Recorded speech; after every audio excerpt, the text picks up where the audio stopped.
Hello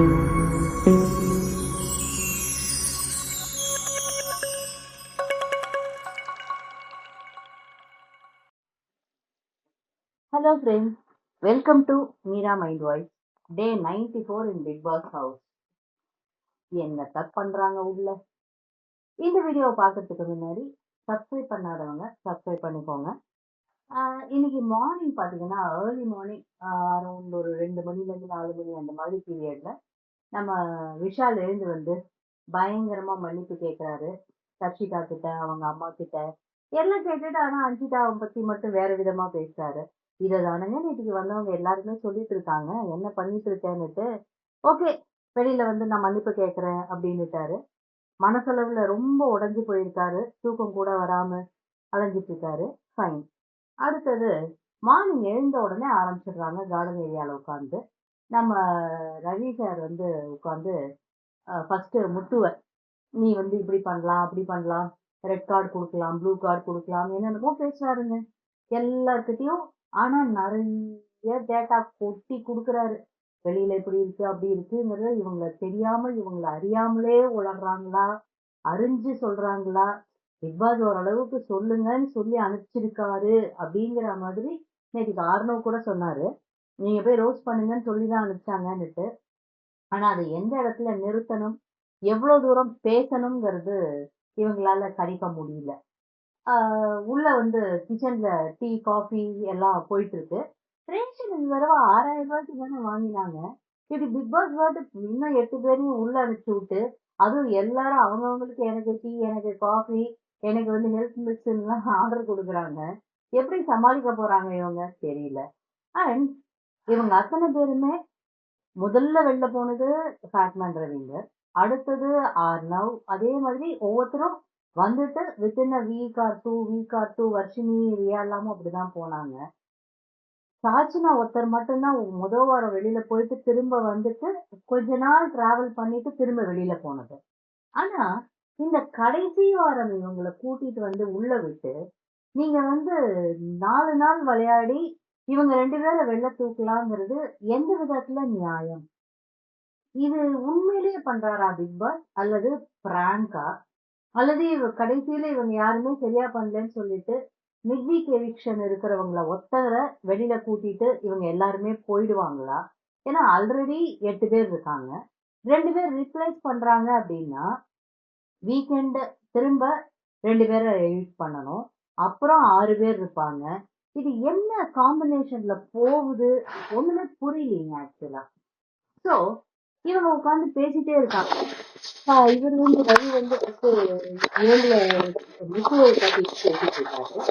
அடுத்தது ரயானை கூப்பிட்டு நீங்க கொண்டு அப்படிங்கிற மாதிரி பயங்கரமா ஸ்ட்ராங்கஸ் போட்டிருக்காங்க. ஆனா இந்த வந்து பழக்கத்துக்கும் சொல்லல, நீ கொண்டுங்கிற மாதிரி சொல்லல. ஆனா இவர் ரொம்ப ட்ரை பண்றது ரயான. சவுண்டு கிட்டையும் போகல. சவுண்ட் என்ன தெரியுமா சொல்ல ஆரம்பிச்சிட்டாங்க, இவங்க வெளியில இருந்து வர்றவங்க நிறைய இன்ஃபர்மேஷன் கொடுத்துட்டே இருக்காங்களா, மைண்ட் ப்ராசஸே பண்ண மாட்டேங்குது. Started avoiding them.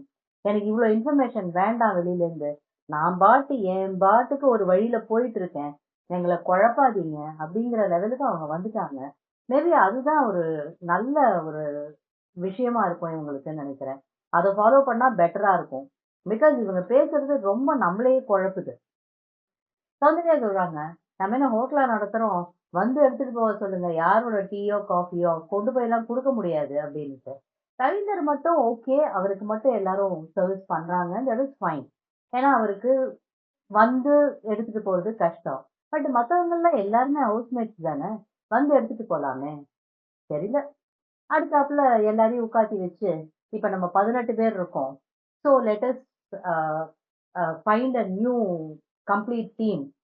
Cooking team தனி, கிளீனிங் டீம் தனி, வெசல் டீம் தனி, எல்லாத்துக்கும் 6 பேருங்கிற மாதிரி போட்டுடலான்னு பேசிட்டு இருக்காங்க.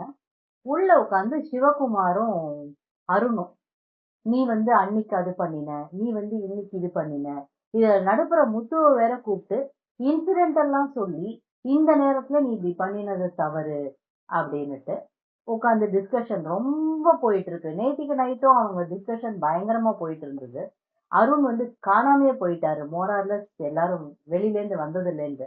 அருண் வெளியிலேருந்து வந்தவங்கள்ல ஹாப்பியா இருந்தது அவங்க ஃபேமிலி அண்ட் அர்ச்சனா வந்தப்போ மட்டும்தான். மத்தபடி வேற யார் வந்தாலுமே அவர் வேற ஜோனுக்கு போயிடுறாரு. அது பயங்கர விசிபிளா தெரியுது. அடுத்தாப்புல பிக் பாஸ் கூப்பிட்டு இதுல இவங்க கேக்குறாங்க, யாரு வர்ஷினி, ஏன் இவ்வளவு சொல்றீங்கன்னுட்டு நம்ம பேட்மேன்ட்ட. அவங்க உடனே ரியா சொல்றாங்க, ஷேர் பண்ண வேண்டிய டேட்டாஸ் எல்லாம் கரெக்டா பண்ணிட்டு இருக்காரு, இவங்க எல்லாம் குழப்பறதுக்கு தானே நம்ம இப்ப வந்திருக்கோம், அதெல்லாம் பெர்ஃபெக்டா போயிட்டு இருக்கு அப்படிங்கிறாங்க. ஆனால் பிக் பாஸ் கூப்பிட்டு அவரை வார்ன் பண்ணினாரு. அதுக்கு முன்னாடி இவங்கள ஜாக்லினை வர சொல்லி டாஸ்க் லெட்டர் கொடுத்து அனுப்புறாங்க. டான்ஸ் மராத்தான், தட் இஸ் ஆடிய ஆட்டம் என்ன. முன்னாடிலாம் எல்லா கண்டஸ்டன்ட்டும் இருக்கும் போதே இது ஒண்ணு பண்ணுவாங்க. ஆனா இந்த வருஷம் அதை பண்ணல. அதுக்கு பதிலா எல்லாரையும் இவங்க 8 பேரை உள்ள அனுப்பிச்சு பண்றாங்க. இது ஒன் ஆன் ஒன் காம்படிஷன்ங்கிற மாதிரி வச்சிருந்தா கூட சரி, இந்த காம்படிஷன்ல யாரு வின் பண்ணாங்க யாரு லூஸ் பண்ணாங்கன்னு கண்டுபிடிக்கலாங்களாம். அப்படியும் வைக்கல. எல்லாருக்கும் ஒரு ஒரு கேரக்டர் கொடுத்துட்டு அந்த கேரக்டரினுடைய நேமையோ அது வந்த மூவி நேமையோ இல்ல ஃபேமஸ் பர்சனாலிட்டி நேமையோ எதையுமே மென்ஷன் பண்ணாதீங்கன்னு தெளிவா சொல்லியிருக்காங்க. அந்த படத்தை பார்த்து அதுக்கேற்ற உங்களுக்கான ஒரு நேம் வச்சுக்கோங்கன்னு. ஆனா எல்லாரும் ரொம்ப தெளிவா அந்த படத்தினுடைய சொல்லி பேரை சொல்லி கேரக்டர் பேரை சொல்லி நடிச்ச ஆக்டர்னுடைய பேரை சொல்லி இப்படிதான் பண்ணிட்டு இருக்காங்க. இவங்க எல்லாரும் அந்த கேரக்டராவே மாறி நடமாடிட்டு இருக்கணும். அவங்களுக்கான ஒரு சாங் பிளே பண்ணப்படும் போது வந்து டான்ஸ் ஆடணும். அதுதான் இவங்களுடைய டாஸ்க். ஆனா இதுக்கு எதுக்கும் ரேங்கிங்கோ மார்க்ஸோ அந்த மாதிரியும் எதுவுமே கொடுக்கல. பட் நிறைய பேர் நல்லா பண்றாங்க. எக்ஸெப்ஷனல்னு சொன்னோம்னா அது உண்மையிலே தீபக்க சொல்லணுங்க. பயங்கரமா பண்றாரு. அடுத்தது சிவா, நல்ல செம ஆக்டருங்கிறத நல்லா நிரூபிக்கிறாரு. அந்த கேரக்டராவே மாறி வாழ்ந்துட்டு இருக்காரு. ஆஸ் யூஷுவல் நம்ம சௌந்தர்யாவுக்கு ரொம்ப சேஃபா ஒரு கேரக்டர் கொடுத்துருக்காங்க. அந்த பொண்ணு எதுவுமே பண்ணாம சௌந்தர்யா, ஜாக்லின், விஷால், அருண், இவங்க ரயான், இவங்க எல்லாம் வந்து இவங்களாவே இருந்துட்டு இருக்காங்க. அவங்கள வந்து அந்த கேரக்டராவே நம்மளால பார்க்க முடியல. பிகாஸ் பேசிக்காவே இவங்க எல்லாரும் இப்படியே தான் இருக்காங்க. ஸோ அந்த கேரக்டருக்காக எக்ஸ்ட்ரா ஒரு எஃபர்ட் போட்டு இவங்க எல்லாம் ஒண்ணுமே பண்ணல. ஃபேட்மேனுக்கும் ஒரு கேரக்டர் கொடுத்து அவர் ரொம்ப நல்லா பண்ணினாரு. ஆக்சுவலா ஒரே இடத்துல உட்கார்ந்துட்டு இருக்கனால அட்லீஸ்ட் அந்த ஒரு தூய தமிழை மெயின்டைன் பண்ணி பண்ணிட்டு இருக்காரு. அதுலயும் அவரோட அந்த ரிவ்யூஸ விடல அவர்.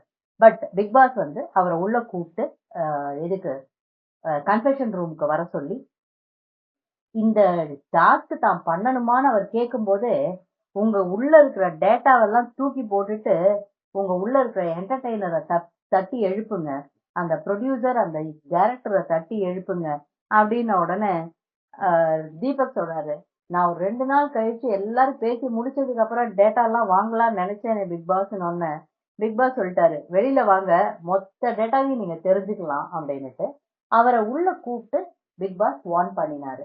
உங்களை வந்து நான் பேச வேண்டாம்னு சொல்லல, உங்களை திரும்ப உள்ள அனுப்பிச்சிருக்கிறது எதுக்காக, என்டர்டெயின் பண்ணுங்க, நீங்க நல்லா என்ஜாய் பண்ணுங்க அப்படின்னுட்டு. நீங்க உட்காந்து பண்ற பேசுறது வெளியிலையும் பண்றீங்க. வெளியில இருக்கிற ஓட்டிங் பத்தி, வெளியில போயிட்டு இருக்கிற விஷயங்களை பத்தி நிறைய இன்ஃபர்மேஷன் இல்லதான் இப்படியே வெளில அனுப்பிச்சுங்கிற மாதிரி டெஃபினட்டா வீட்டு அந்த அளவுக்கு எல்லாரும் பயங்கரமா பண்ணிட்டு இருக்காங்க. அதுக்காப்புல டாஸ்க் ஆரம்பிச்சது. ஒவ்வொருத்தரும் டான்ஸ் ஆடுறாங்க. சௌந்தர்யாவுக்கு ஒரு சாங் அடுத்தது அறிவுக்கு வந்து அறிவிக்கிறது. அந்த மாதிரி இவருக்கு ஃபாட்மானுக்கு வந்து 1000ல் ஒருவன் படத்துல இருந்து அந்த இவர் சாங்கு அந்த மாதிரி பாடுறாங்க. பவித்ரா ரொம்ப நல்லா ஆடினாங்க. ஈவன் தோ சுனிதா வந்து டான்ஸரா இருந்தா கூட அவங்களால அந்த சாங்கை புரிஞ்சுக்க முடியல. But she did well. Okay, நல்லா பண்ணினாங்க. அதுக்கு மேல அதை பத்தி பெருசா சொல்றதுக்கு ஒண்ணுமே இல்லைங்க. எல்லாருமே கேரக்டரா அலையறாங்களான்னா அதுவும் சொல்ல முடியல. அர்ணவ் காணாமே போயிட்டாரு. அவர் என்ன பண்றோம் என்ன பண்ணிட்டு இருக்கோம்னு தெரியாம என்னமோ பண்ணிட்டு அலைஞ்சிட்டு இருக்காரு. இதுல வந்து ஈவினிங் என்ன பண்ணாங்க, திரும்ப நம்ம இவர் இருக்கார் இல்லையா, டாஸ்க் வந்து ஈவினிங்கோட நிறுத்திட்டாங்க. எஸ், ஒரு ஈவினிங் அரௌண்ட் நைட்டு ஒரு அரௌண்ட் 8 o'clock 8:50 ஆகுது. ஓகே, இதோட இந்த டான்ஸ் இது வந்து இப்போ தற்காலிகமாக நிறுத்தப்படுகிறது அப்படின்னு சொல்லிட்டாரு பிக் பாஸ். சிவா உட்காந்து பவித்ரா தெரியல பயங்கரமா பவித்ரா நீதான் என்னுடைய காலை அப்படி இப்படின்லாம் சொல்லி பவித்ரா நல்லா உசுப்பேத்தி விட்டுட்டு இருக்காரு. நீ நல்லா பண்ற. ஈவன் டான்ஸ் ஆடி முடிச்ச உடனேயும் ரொம்ப நல்லா அவரை இது பண்ணாரு. அவருக்கு இவங்களுடைய கேரக்டர்ஸ் எல்லாம் என்னன்னு பாத்தீங்கன்னாக்க ஃபேட்மேன் ரவிக்கு வந்து 1000ல் ஒருவன் பார்த்திபன் கேரக்டர் இருந்தது இல்லையா, அது ஓகே நல்லா பொருந்தது அவருக்கு. அருணுக்கு வந்து சூர்யா ஃப்ரம் வாரணம் 1000 ஒண்ணுமே பண்ணல, லிட்டரலா ஒண்ணும் பண்ணல அவரு. அடுத்தது ஜாக்லின் வந்து ஜெனலியா ஹாசினி, அவங்க ஜெனலியா பண்றதை விட தெரியல வேற யாரால பண்ண முடியும் அப்படின்னுட்டு எனக்கு.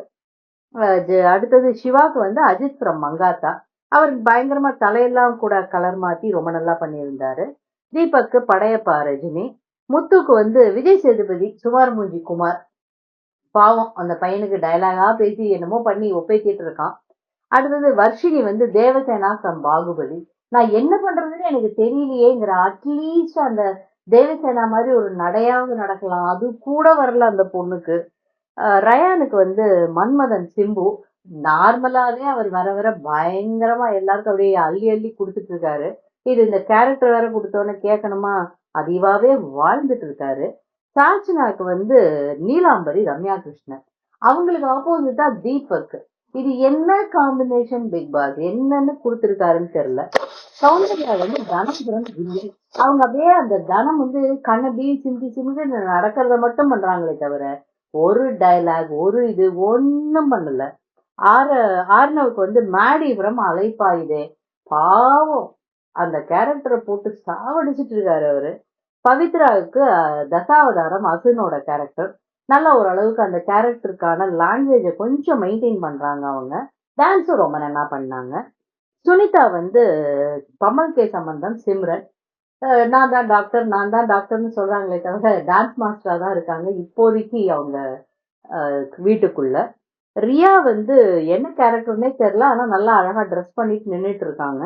விஷால் வந்து மாஸ்டர் விஜயா, பாவங்க விஜய், விஷாலாவே தான் நடந்துட்டு இருக்காரு, வேற ஒண்ணும் பண்ணல லிட்டரலா. சோ இப்படியாகத்தானே ஒருத்தரும் ஒரு கேரக்டரை கொலை பண்ணிட்டு இருக்கிற நேரத்துல பிக் பாஸே தன்னை நொந்துக்கணும், எதுக்கு இவங்களுக்கு எல்லாம் இந்த கேரக்டர் கொடுத்தேன், ஏன் பண்ண வச்சேன் அப்படின்னுட்டு. பேசாம அவங்க சாங் வரும்போது டான்ஸ் மட்டும் ஆடுங்கப்பான்னு சொல்லிட்டு விட்டு இருந்திருக்கலாம், இவங்க எதையோ பண்ணிட்டு அலைஞ்சிட்டு இருந்திருப்பாங்க.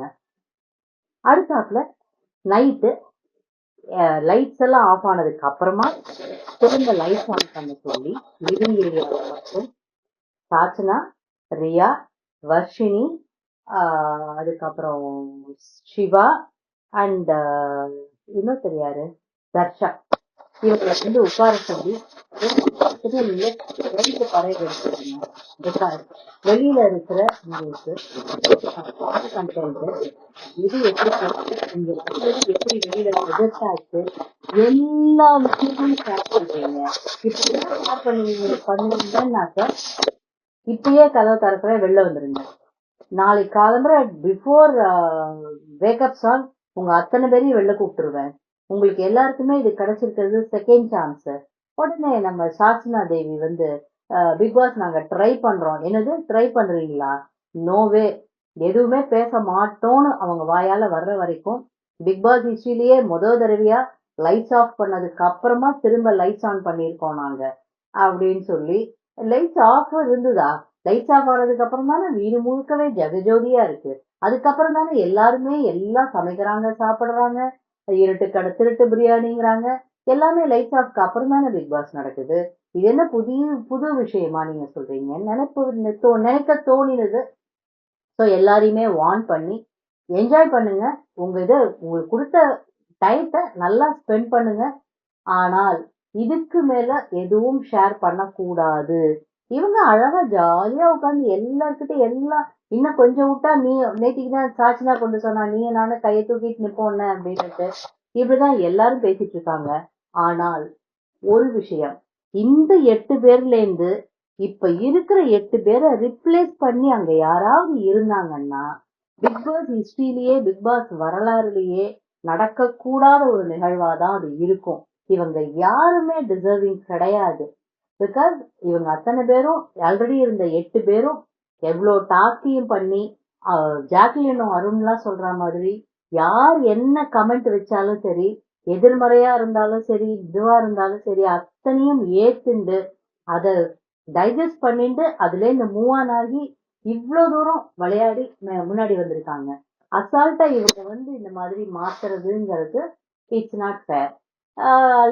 ஆஸ் யூஷுவல் சொன்ன மாதிரி இந்த நாளைக்கு நாளன்னைக்கு இவங்க அத்தனை பேரையுமே வெளில அனுப்பிச்சிட்டு மிட் வீக் எவிக்ஷன் யார் அழைச்சிட்டு போறாங்கன்னு தெரியல.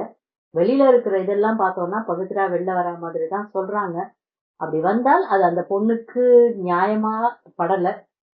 விஷால் அதை விட மோசமா தான் விளையாடிட்டு இருக்காரு உள்ள, ஒண்ணுமே பண்ணல. அதுக்கு விஷால் எடுத்துட்டு அட்லீஸ்ட் இந்த பொண்ணு பொட்டி எடுத்துட்டு வருதுன்னு சொன்னாலும் ஏதோ கொஞ்சம் நியாயமா இருக்கும். என்ன நடக்குதுன்னு நாளைக்கு பார்க்கலாம். இந்த வீடியோ உங்களுக்கு பிடிச்சிருந்ததுன்னா லைக் பண்ணுங்க, ஷேர் பண்ணுங்க. உங்களுக்கும் இந்த மாதிரி நிறைய கமெண்ட்ஸ் இருக்கும், நிறைய யோசனைகள் இருக்கும். அதை பத்தி கமெண்ட் செக்ஷன்ல ஷேர் பண்ணலாமே. அண்ட் சப்ஸ்கிரைப் பண்ண மறக்காதீங்க. தேங்க்யூ.